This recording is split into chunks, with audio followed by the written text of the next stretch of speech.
All right, so we are starting the tour of planets in our solar system and beyond. So I'll start first by going to our closest terrestrial planetary neighbor, Mars, and give you an update on how we are sampling Mars by the Perseverance rover. And this has been happening now for 3 years in this crater called Jezero. So Jezero is a little crater that's on the rim of this much bigger crater that all sits in this pretty heavily cratered terrain on Mars that is very old. And in fact, this map here of all these craters was generated at MIT by a project led by Maria some time ago. So the reason we went to Jezero, this tiny crater, is because even from orbital imaging on Mars, we knew that there was some indication of its past habitability, past water present. And we naturally wanted to ask whether there was ever life anywhere else in the solar system. And so here's the evidence for this water. Here is this, here's this channel here that was carved into this really old crater terrain by a river. This river was filling up the crater with water, and the lake was forming. At some point, this lake broke another channel here, the outflow channel. So here are these two channels. Let's see. And at some other, probably later point, this river kept delivering sediments into the crater, forming this vein. And so all of this we can see from the orbit, and these are past habitable environments. Now all of this is dry, dead. But sampling these rocks by the Perseverance rover and then bringing them back to Earth by the Mars Sample Return Campaign gives us an opportunity to look at these rocks and start asking whether there was maybe life, maybe conditions for life, what they were like. And not only is this just imaging evidence for past habitability, but in this region where the sediments are, the sedimentary vein, there are various minerals that were not only delivered by water, but also some of them precipitate in water, including carbonate minerals. So here is a map enlarged of the area with the sedimentary vein. All these colors are fake, but they indicate where you find spectral signals of different minerals in this area. And it was really, in particular, this really green and blue region that sits at the margin of what may have been a lake that are carbonate minerals. Still really a big question of where all these carbonate minerals on Mars are. These are minerals that form in water when water that carries CO2 also interacts with rocks. So wonderful potential evidence for past water and also the atmosphere, that CO2. There are also a lot of clay minerals. There are some other minerals such as olivine, for example, in these yellow regions. And even just by looking at this, where the different minerals are and what different areas look like, you can see that there are different geologic units. So there's this crater floor that looks maybe somewhat younger. It actually looks igneous and not sedimentary.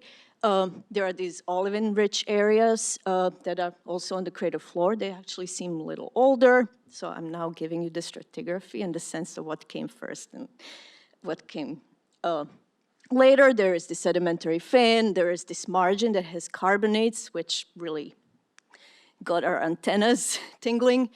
And there's this really incredibly ancient rim and the outside. That is another area of exploration. So this is why Perseverance rover went to the vein.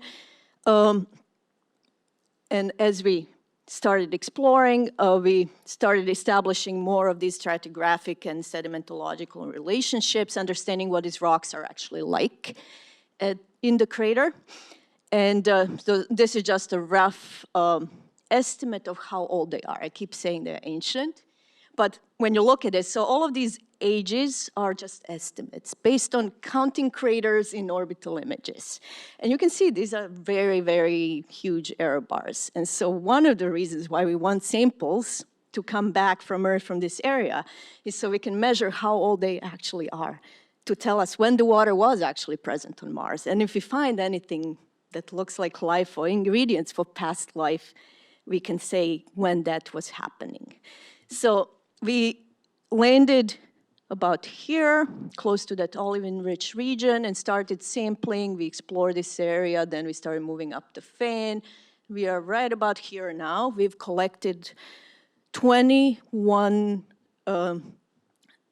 oriented rock cores. So these are the first bedrock cores that we may have from any planet, including the first sedimentary rocks that we have from Mars. There are 0 meteorites that we have in our collections from Mars that are sedimentary. So this is our first chance to start looking for life and also answer a whole slew of other questions, including questions about planetary surfaces that are much older than 4 billion years. And so these ages that I was showing really plot onto a range of questions that planetary scientists have had about Mars and really terrestrial planets and the evolution of their habitability for years. And we may get a chance to start answering them. So if this is our timeline, of course, the first question to me as a geobiologist is whether there was ever life or any kind of ingredient for past life on Mars. And so the reason why we can't answer that on Earth is if you go to the rocks from Earth, you really fall short when you start looking at rocks that are more than 3.4 billion years old. And those age estimates I was showing you actually precede that. So now we can look for even older evidence of life or understand what life or processes were doing before anything started. So another question is really just when was there water on Mars? When were those rivers flowing and carving channels? How long were those rivers flowing for? So we can start asking about that, these valley networks. And again, all these estimates currently are very large. And by getting samples from Jezero, we could maybe date them and collapse some of these error bars. Then we can start asking, well, if there was water on the surface of Mars, there must have been a thicker, younger atmosphere full of CO2. Now we have those carbonates that we can use to start looking at that CO2 maybe. And also understand how that atmosphere evolved over time. Basically asking how a planet stays warm and habitable. And then, of course, there are additional processes that have to happen to maintain that atmosphere, such as the magnetic field that Ben actually was instrumental in orienting and getting the magnetic signals back right.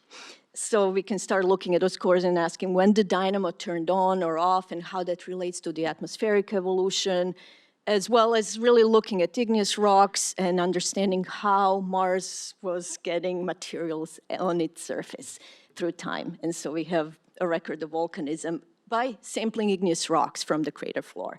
And so I'll just show you some of these samples. So I said there are 21. And they're from these different units. So we really have the opportunity to understand and analyze different materials once they come to Earth, of course, not right now. And get a range of ages and get a range of different types of materials from which we can, well, we, meaning all sorts of terrestrial labs with very, very fine and sensitive instruments that can look at all of these processes and start combining all of these questions. And so just to summarize all that, we've collected, this is the rover, this is Perseverance taking a selfie. It deposited, this is one of the sample tubes that was deposited in the first cache. It's just a contingency cache, about 10 tubes, ended up on the floor of the crater. And so it's a very small rock core. And there are about 20 of them collected. They are oriented, they are actual rocks, so not just some sediment scraped from the surface. These are the first samples of extraterrestrial rocks that were deposited by water. And these are exactly the kinds of rocks we need if we want to look for life or understand where life was possible maybe at some point. And so, okay, this is, do not get alarmed. There is no evidence for life on Mars at this point, but our rover instrumentation is not really capable of detecting life. And this is exactly the reason why we want to bring these cores back. So we can use all manner of sensitive terrestrial instrumentation to look for any fossils and signals in the rocks themselves. These samples would enable the search for past life and life's early origins. And absolutely revolutionize the science of Mars in really the decades to come, by hopefully some people in EAPS as well.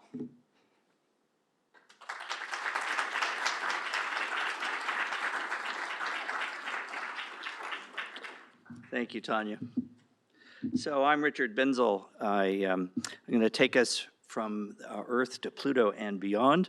And I'd just like to begin by saying EAPS has a rich history in going beyond the Earth. And this goes back to even before the merger. And there'll be names here that you recognize. I think Nafi Taxos has his 90th birthday coming up. But it goes back to the Apollo program and a very instrumental work in this department and the merger in the early Apollo days and early Mars days. But I want to say, reaching beyond the Earth begins at home, and that's why these facilities are so important. And so we are really grateful for those who made these facilities possible. And in reaching beyond the Earth, sometimes we never leave home. We can do it theoretically. Ben Weiss this morning talked about the theoretical dynamical work of Jack Wisdom. So that can be a very important factor. But, we often think about using telescopes, using astronomical facilities like the Wallace Astrophysical Observatory, which Professor Jim Elliott developed over the many, many years in the early years of this department. And Wallace is key because that's where we train our students, and so many of our students go on to do great things, and they've been inspired by getting out into the night sky, not necessarily climbing on rocks. But for this department and all of MIT, access to the best astronomical facilities is absolutely essential. And EAPS has a partnership as part of the Magellan telescopes in Chile, 6.5-meter telescopes. It's very important to attracting the best and the brightest to our campus. All right, but I want to highlight the students. One of our students is here, Dr. Heidi Hamill. Heidi was a EAPS graduate, went on to graduate school elsewhere, came back as a research scientist. And as a research scientist, began writing proposals for this thing that became the James Webb Space Telescope. And Heidi was one of 6 scientists worldwide selected as an interdisciplinary scientist for, I keep saying Hubble, James Webb Space Telescope. And so the James Webb is performing spectacularly, so congratulations to Heidi. But traditionally, when we think about our mind and our hands getting beyond the Earth, we think about spacecraft. And again, one of our students, Kathy Olken, is the deputy PI for a mission called Lucy, which is going out to explore asteroids near Jupiter. And Kathy was instrumental in the development and launch of this Lucy mission just about 3 years ago. But I think all in all, there's about a dozen missions that MIT has led or has been integral to in terms of planetary exploration. Maria has the record for the most of these. I've been fortunate enough to be part of 4 of these. The Lucy mission I just mentioned, OSIRIS-REx, which just returned a sample from an asteroid, New Horizons to Pluto, which I'll talk about in more detail. And then even more excitingly, just last fall, and Lindy Elkins-Stanton is here as the PI, or one of our former students, making good, is the PI of this mission to Psyche. Psyche is interesting because our telescopic observations that we made back in the early 90s here suggested that this asteroid was a metallic core. It's a metallic hunk of metal sitting out in the asteroid belt, and we think it's the core of what was once a protoplanet, a small protoplanet. And we can't study the Earth's core directly, but we can go there and study what we might, the best analog we can get our hands on, literally, or at least closely fly by, and that's this asteroid Psyche in the main belt. So Ben Weiss and Maria Zuber and I are all co-eyes with that, and we get to work with Lindy every week, so we're very lucky. All right, so I'm going to talk about to Pluto and beyond, and on a human scale, this is really humbling in both space and time. And by space, I mean, there's an exhibit. You all know the Infinite Corridor. And if you go to the 3rd floor of the Infinite Corridor, there's an exhibit.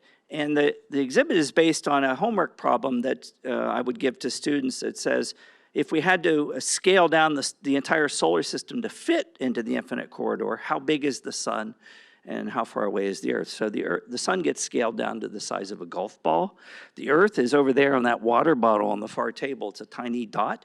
And imagine you go to the end of that exhibit, So there's little exhibit cards here that you can pick up because I need reminders of things that I think I want to do. So you can pick up these exhibit cards.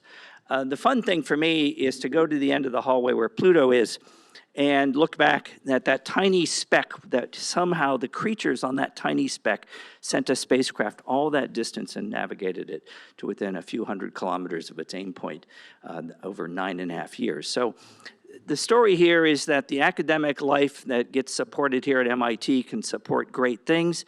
I started studying Pluto in the 1970s. As a graduate student in the 1980s, I got to meet the discoverer of Pluto, and I'm the guy on the right. Pluto is nothing more than a fuzzy blob. We couldn't see it at all. This was before Hubble Space Telescope, but we knew it had a satellite, and that moon was going to transit across the disk of Pluto's surface. These transits happen once per 100 years. And because we knew the surface area that was covered per unit time, if we looked at the brightness change per unit time, we knew whether the region being covered was a bright region or a dark region. And so this enabled us to make the first maps of Pluto before Hubble Space Telescope. And we found that Pluto had all this deep contrast of bright regions and dark regions. And also thanks to discovery by Jim Elliott in this department, we knew Pluto had an atmosphere. And so we discovered that Pluto had was a place where there was dramatic climate change going on over the course of its long orbit. So we were audacious graduate students and young faculty at the time thinking, we're never going to learn any more if we don't go there. So we conspired because we didn't know better to propose and ultimately get a mission to Pluto, but it's like getting a new building. It can take decades of work, and in that time, you can grow up, get married, have kids, and finally get to the launch pad. And then as George was talked about yesterday, that getting there is another 9.5-year proposition. And in that time, your kids can grow up, get married, and you can become a grandparent. So these are really lifelong endeavors that require the support that you get in an academic community. But the bottom line is we did it.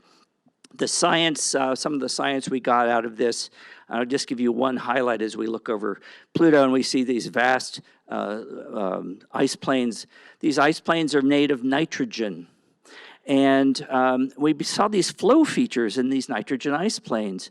And then you go back to the fundamental physics and chemistry and you say, oh, if this ice layer is a few hundred meters thick, at the bottom of that ice layer, you are in the liquid nitrogen regime, and these glaciers are flowing on liquid nitrogen, an analog to the glaciers on Earth that flow on water. And nature does amazing things if you just go out and discover them. So the last thing I'll say is I'm part of 4 missions, and how do you get on 4 missions? And the way this works is just through basic research. You have to build the pyramid. I call this the pyramid of planetary exploration. You have to have the fundamental discoveries, make the measurements, find the questions that you can't answer, and use the facilities that your university provides to you to get those questions. And finally, you make the case that the only way we're going to make advancements is with the spacecraft. And that's how you build planetary missions. So with that, I'm going to say thank you. It's been a privilege to be on this faculty for 35 of the last 40 years. And I couldn't have asked for better colleagues, and I couldn't have asked for better support from all of you. So thank you. And with that, we go to Julien de Wit.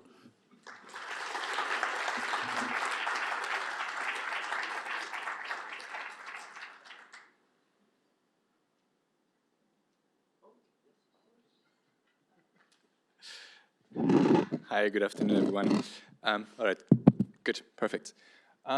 So I'm really happy to be here today to talk to you about worlds just beyond the edge of our own solar system. And you may say, wait, why do we care? Like, they're so far away, what can we even learn about them, and how we'll benefit from this learning? Well, guess what? Even so, we're doing amazing things, as we've done amazing things in our own solar system. The fact is that this is just one sample. Right? Just like it would be difficult to, say, predict the outcome of a political election by asking different people from the same family, different people, but they share values and history. Same for our solar system. Planets that form around the same time, around the same star. So what we get to learn from it is naturally limited. Example, the first type of planet found beyond the edge of the solar system were gas giants, just like Jupiter. but turning around their star in only a few days instead of 11 years for Jupiter. And we creatively called them hot Jupiters. But we find more weird things. Planet without star, free-floating through the galaxy. Planet with multiple stars, like Kepler-16b, that offers double sunsets, just like Tatooine in Star Wars. Planet with large ring system, like 1407b, so big that if Saturn had such ring system, it will be bigger and brighter than the moon in the sky. We'll see them by naked eye. Planets being pulled apart by the magnetic field of their stars, and in fact, having bits of them falling on those white dwarfs, leading to polluted white dwarfs, through which we can learn what planets are actually made of. We grind them, and we see through spectroscopy what they're composed of. So that's the kind of diversity the field of exoplanetary science can offer. Now, how do we get to study these objects? We think of planets, we think of features. The rings of Saturn, the bands and zones of Jupiter. I showed posters for exoplanet for a reason. We don't get to have such cool images. So we have posters. You can take the telescope as big as you have and zoom on one exoplanet system. The only thing you end up having, in most cases, is just one bright dot. And all the light from the planetary system, the star and any planet that may be there, is in that bright dot. So we need to use data science to extract the different contribution, because that bright dot has a flux that changes as a function of color or wavelength, as well as time. So quickly, the two ways to detect that is by first leveraging the Doppler effect to look for a change, color or the emission spectrum of the star shifting to the blue, shifting to the red, through which we can get the period of the planet, as well as the mass of the companion, the planet itself. We can use another technique which was mentioned just before by Rick, the transit technique that gives us a planet-to-star ratio just by looking at the flux drop that happens periodically when the planet passes in front of the star. Great. So in some cases, we've been lucky, and we have planets for which we had the mass, the radius, so we have the density, and we can start talking about bulk composition. Is it a big ball of iron, or rather something like the Earth, Venus, or a gas giant? Moving forward, we wanted to do more than that and start diving into the atmospheric property. When a planet passes in front of its star, a tiny fraction of the stellar light goes through the planet atmosphere and is imprinted by information related to what is in the planetary atmosphere, at what temperature and pressure is the absorption happening.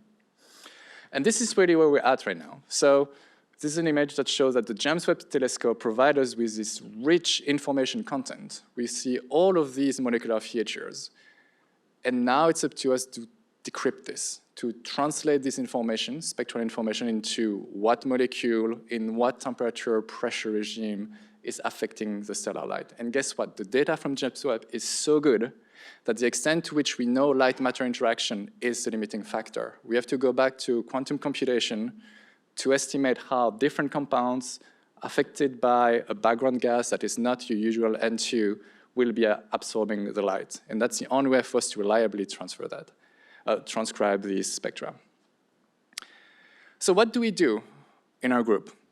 In our group, we do a few things that fall into three quests: discovering objects, characterizing them, contextualizing. In characterize, we do what I just showed before. We find ways to transcribe spectral information into physical inferences about planets. In quest 3, we go a bit beyond that and we create maps of planets, just like Rick showed, creating the map of Pluto. We don't get to see these objects, but there are still ways to get information about them. We can talk about cloud coverage, what clouds are made of, and so forth.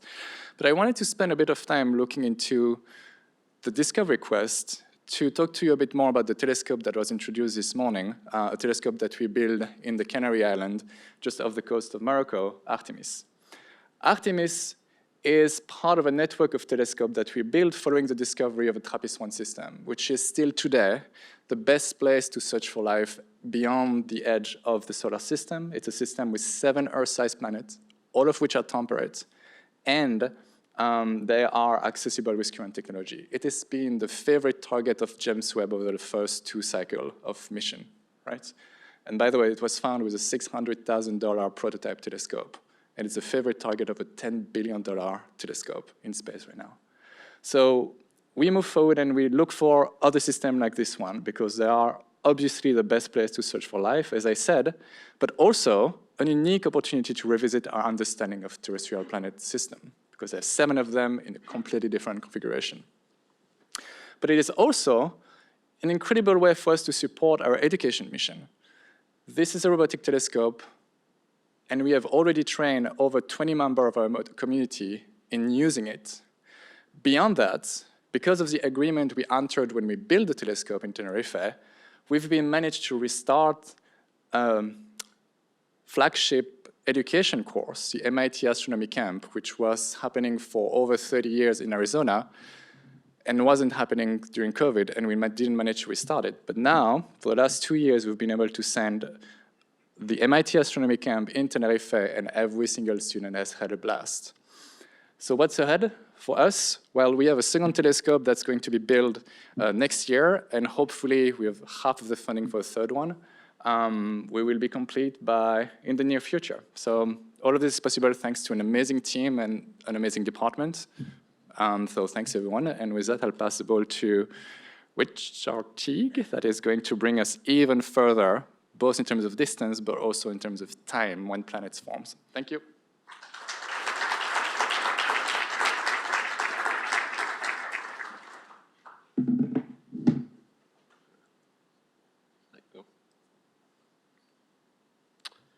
So it's my pleasure to round out this end of the session and zoom really things back and looking from a very distant perspective of what a planet can be. And so I'm going to be talking about how we form these planetary systems, and I want to give an overview. And I want to give an overview of how we're understanding how these planetary systems form and how we can explain the diversity that we're seeing. So we've spent a long time thinking about what a planetary system can be, and I think this is one of the nice examples from the original Star Wars film, where we're thinking about what exactly is a planet and what conditions can a planet exist in. So this is Tatooine around the binary system. So Julien already mentioned that we found planets like this outside our solar system. But we've got this long history of thinking about perhaps planets don't look like those within our own solar system. And this has really become a reality over the sort of last 10 years, 20 years, when we've detected planets outside our solar system. So this figure should be a little bit darker, but hopefully you can still see that these two graphs are showing the distributions of masses of planets that we're finding and the distance of those planets from their host stars. So in this top panel, in this top one, we're showing how massive planets are compared to those within our solar system. And you can see that while we cover the same sort of mass range of planets, there are two distinct peaks of planets that we don't see. So we have these very large super Jupiter planets, and we have these sort of intermediate sizes that are either super Earths or sub-Neptunes. When we look at the distribution of planets relative to the host star, we can again see that we're covering the same sort of range of distances that we see on our own solar system, but there's a huge population of planets over here that are orbiting much, much closer to the host star, completely different to anything that we found.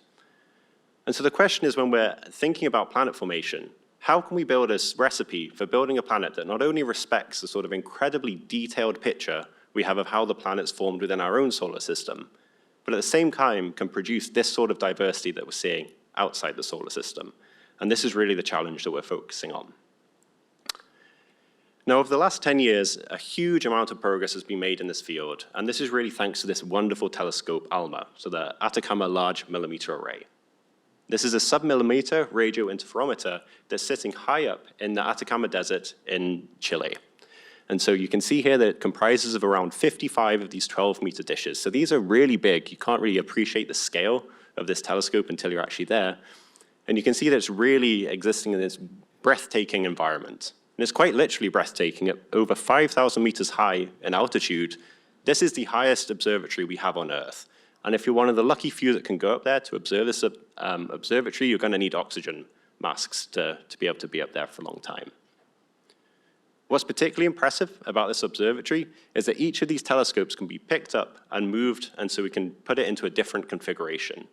And by spreading out these telescopes, we can essentially synthesize bigger or smaller radio dishes, which will really provide us an incredibly detailed view of the planetary systems as they're forming.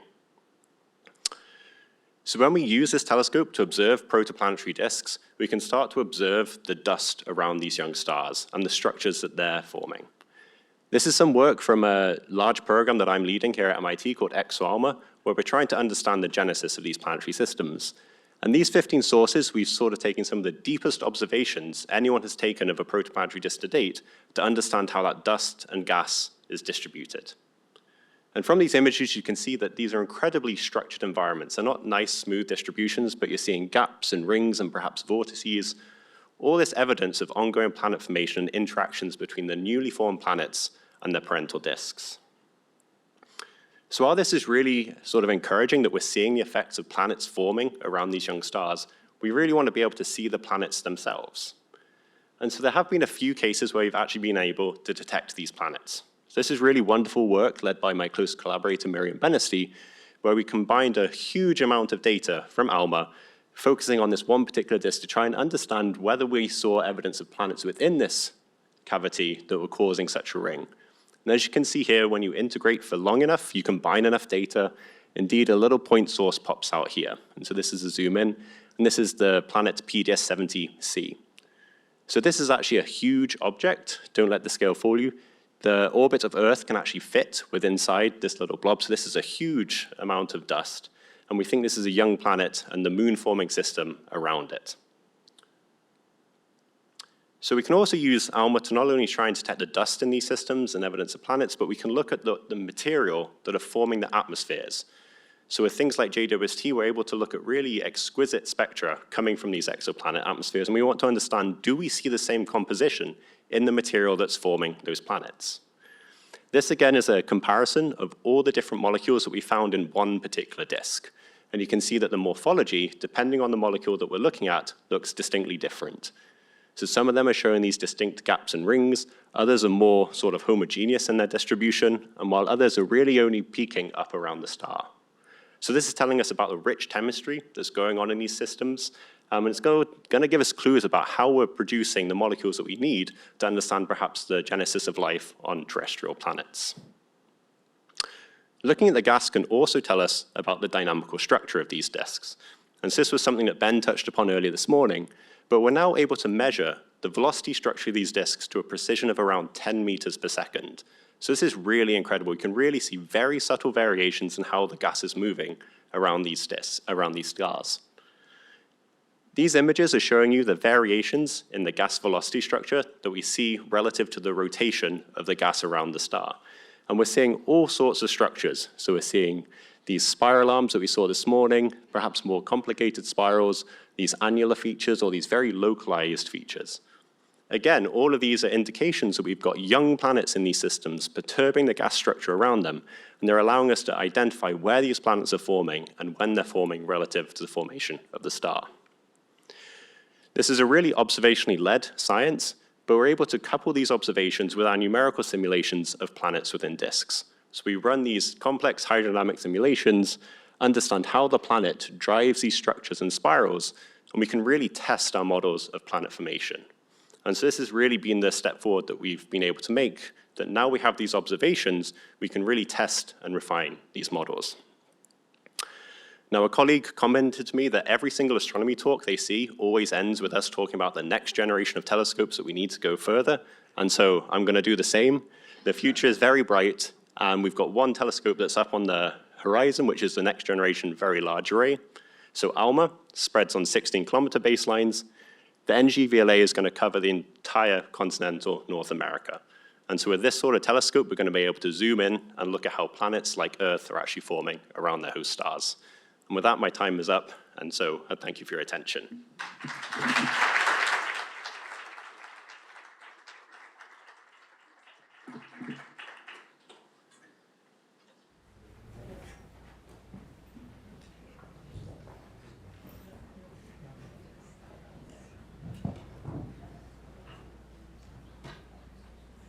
So we look for questions from the audience. So we look for questions from the audience, and then we have our coffee break. Question. For Tanja, the fan. I've seen a number of Earth fans, and Yes. fans that involve thin flows carrying sediment usually Yes. tail out. I know where you're And going. they look like Yep. debris flow fans, Yep. right? Yeah, that was a big question, actually. This is why we also wanted to go to the area to understand, because yes, you can get fans that are not produced by water flowing into a lake. And so Well, the debris flows could be very liquid and flow into the lake. Yes. But they would tend to form snouts rather than tail off gradually into the lake bottom. So this fan itself, the idea is that, well, actually we know that from various observations. The current extent of the fan is not what it used to be. So there has been erosion. So we just get what's exposed today. That was just my first impression. Yeah, there's certainly evidence for fluid in the fan, fluid carrying the sediments.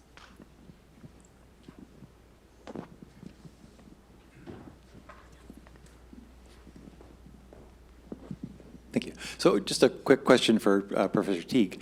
In the planetary discs showing the different chemical compositions, I was intrigued by the isotopic differences among the different carbon monoxides, carbon 18, 13, and 15. First off, I'm kind of astonished that we can measure that, but also any theories about why you have different distributions just by isotopes? Yeah.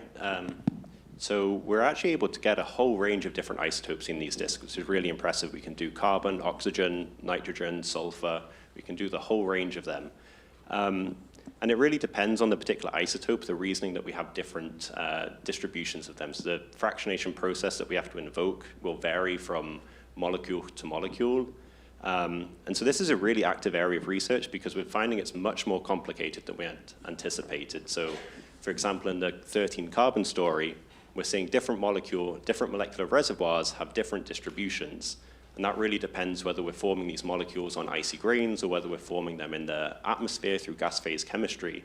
And so we're really leaning on our colleagues over in chemistry and the astrochemists there to understand why I would expect this spatial variation in these sort of isotopic ratios. But this is a really big topic, and I think over the next couple of years, it's going to take a lot of the telescope time to understand that. This is for Julien and Richard. Can you talk about the trade-off between Earth-based telescopes and space-based telescopes in advancing the study of extrasolar planets? Yeah, sure. Great question. So I'd say at this stage, the trade-off is obviously cost, accessibility. So we use ground-based primarily for detecting objects of interest, and then we use space-based to do follow-ups. Obviously, there is only a specific wavelength range that we can access from the ground, and most of the molecule of interest will be absorbing, and they will also be absorbing in the Earth's atmosphere. So going to space is what's needed to really go and dive into the characterization step. So I'd say when you're looking also at very young planets, the challenge we really have is differentiating the planet from its host disk. And so there you really need the spatial resolution. And it's very hard to get a telescope of the size that we need up in space. So for us, it's always a trade-off too, to get the sensitivity to detect these really faint sources, but then at the same time separate them. So I think this next generation of extremely large telescopes is going to be the trade-off that we need, at least for the very young planets.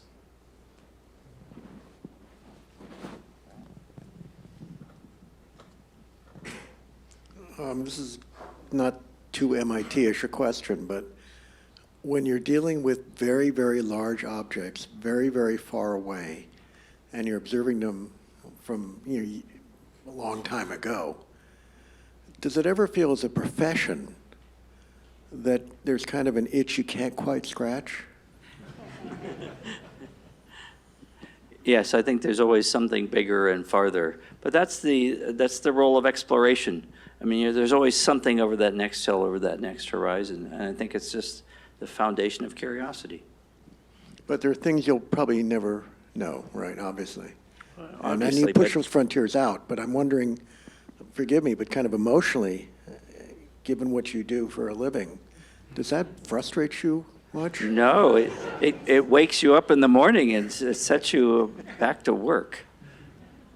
Yeah, I would say it's actually the reason why we're doing what we're doing, right? By getting access to this whole new data set with a completely different level of information content, we're bound to stumble upon things that we're not expecting. And that's what's exciting. It just keeps on, disrupting the models, disrupting the truths that we were comfortably sitting in. And so that's I think, what is really exciting. It's the things you find, and you find nature is much more clever than you could ever possibly imagine. That's why you go. So it's a continuous exploration, basically. Yeah. I call it undaunted exploration. Okay, thank you. I just wanted to comment about that. It's sort of the difference. At MIT, we have both attitudes, and I think it's a difference between scientists and engineers, because engineers want to solve a problem totally, or as totally as they can, and that means enough, whereas scientists are always finding more problems.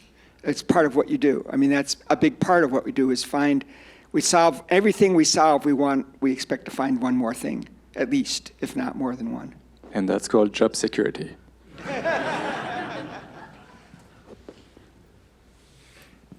I'll just comment, I have a joint professorship in aerospace engineering, and students will come to me trying to decide to be an engineer or a scientist.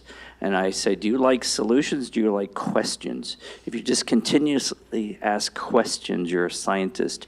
And if you're focused on always getting the solution, you're an engineer. And the reality is you have to be both.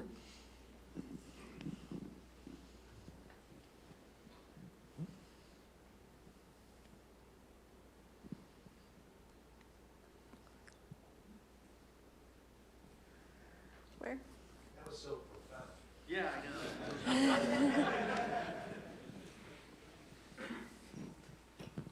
So just a question for all of you. What do you think MIT can do to build this enterprise bigger? And I don't mean just individual research projects or even missions that you're involved in, but creating structures that would allow and enable, bring more people into the enterprise, innovating new projects, launching new, maybe even missions or telescope opportunities. What kind of larger research initiatives or institutes or whatever, you can answer in any way you want, would be enabling in a community sense? I think someone this morning said that we're awakening to the fact that Earth is a planet, and it was you. So the more we highlight the fact that in order to do or to support this endeavor, we need a lot of expertise, the easier it's going to be to bring people and to rally them to our causes. So we're talking about spectroscopy, engineering, competency, biology. It's such a diverse effort that it's easy to bring people on board. We just have to be clear on the wide range of expertise that we need to do all of this, including data science, thinking of the College of Computing. I think just to add on that, MIT is one of the few places that really hosts the expertise for the whole evolution of a planet, from its formation all the way to its sort of hosting life. And this is a really cross-disciplinary problem, as Julien said, and being at MIT, I think we really need to capitalize on the fact that we have all those experts in-house, essentially, and we can start to work together to really understand the global evolution rather than focusing on our very particular niche problems there. So I think that's a really big opportunity for us. I would just add that we always seek to bring in the best of the best, and we never stop trying to get the best of the best.